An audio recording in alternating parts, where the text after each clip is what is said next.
Good afternoon, church. Reverend gentlemen on the platform, the congregation writ large, and especially the family this morning. I join with all the other expressions of condolences on behalf of the people of the Foxhole constituency, and in particular the Foxhole community and village. It's a very special privilege and honor to stand here this afternoon to pay tribute to someone who is more than a constituent to me, but a friend and a confidant. To say I was stunned by the news of her passing is a great understatement. I was, quite frankly, speechless.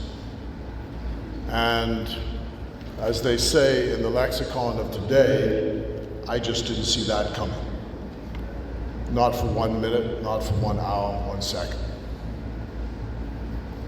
But life being what it is, we all have to continue with the struggle. And the struggle continues. She would want us to continue. So I want to start here.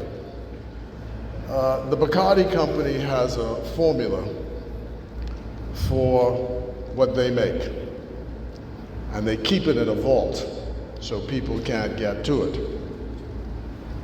So if you see me one evening, Penny, Kim, Valeria, sneaking around the back of your house, you know what I'm looking for. I'm looking for the recipe. And I know it's somewhere in there, in a vault, because I boasted across this country it's got to be the best chicken I have ever tasted.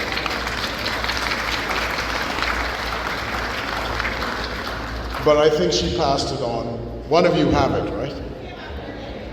Who has it? Kim. Okay. I'm coming to see Kim tonight. So I also want to remember, though, what she said to me when Cheryl passed away too soon. So I went to the shack, talked to her to give my expressions, and she said, Mr. Mitchell, I told her husband, I want my daughter to go down in style. So she's going down in style. Thank you. And then I remembered something that Maya Angelou is famous for saying. She said, people may not remember what you did, what you said, but they'll remember how you made them feel. And every time you walked into that chicken shack, that shop, there was an atmosphere of friendship and loyalty and faithfulness, and I'm simply happy to see it. You always felt welcome. And that was across the entire community. If you wanted a warm and loving place to go, and I really believe that that's the real secret to why the chicken tasted so good, because she put all that love and affection into her cooking and into the product. And it only goes to show that you don't have to have a big Burger King or a big Kentucky Fried Chicken, that you can make a decent, strong living off being faithful to your own product and having a good product that people love and will come and buy. And I found, of course, that that happens across Foxhole in so many ways. So I hope that you keep, well, you have it already. You have, they say you have the recipe, and I've been back many times. Now, George Mackey, when I came into Foxhole in 1997, took me around to meet various people who he said I should know and were the key to how things run in Foxhole. So, of course, the first stop was to the house in Rose Street. And he introduced me to Miss Essie, who did all the talking, but there was a silent partner who said very little. But I got to understand at the end of the day who was the boss in that household. And the boss was Sam. There's no doubt about it. And she, as long as he was alive, she always said before she made any decision, "What do you think, Sam? What would Sam say?" And I took that as something to emulate. And as the speakers came before me, I saw Miss Lydia, Nurse Celeste, Brother Ted. I always remember them being in the shop at one time or other, speaking to her, talking to her. They were part of the community that I always met there. So this is what we remember. Psalm 90 says we spend our years as a tale that is told. And it's a good thing, a good and joyful thing, to be able to have this building full of people of your whole community in support of a life well lived. And you know, she bequeathed two people to us.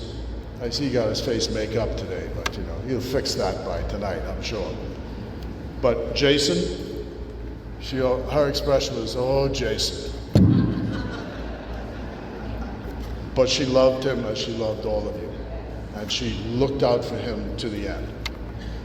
And then, of course, Tammy. She used to always say, "You know, Tammy, she's something else. I don't know what I'm going to do with Tammy." But I remember her too, my first days in Fox Hill. Coming to St. Paul's Church, we were introduced by George to Bishop J. Carl Ramming. And I repeat this many times, Madam Senator, that over there in the corner, in of all things, singing at the loudest of a voice, was Tammy Ferguson in a red dress. You wouldn't repeat that now. Where are you? There. Yeah, I think they're searching for Senator Higgs's tribute, so we can hear that. So I wanted to tell just those stories because I want people to go away with a sense of how we all knew her as a wonderful lady whose goodness was expressed across the village of Fox Hill. And the Progressive Liberal Party saw fit to raise her to its highest honor as a stalwart counselor. And so today, I bring expressions of condolence on behalf of Right Honorable Perry Christie, who was key to that award, to the Honorable Philip Brave Davis, who, another Fox Hill lady is being buried today, Mrs. William Thompson, so he's there at that funeral. And from all of us, from the Fox Hill branch, I think they were by the house a couple of days ago. And remember that we are your family, and we consider us yourselves. You are our family. So God bless you. Thank you for this wonderful opportunity. It's a great life. She's passed away into the ages. May she go to God with all the goodness and mercy which she exhibited in this life. Thank you. God bless you. Amen.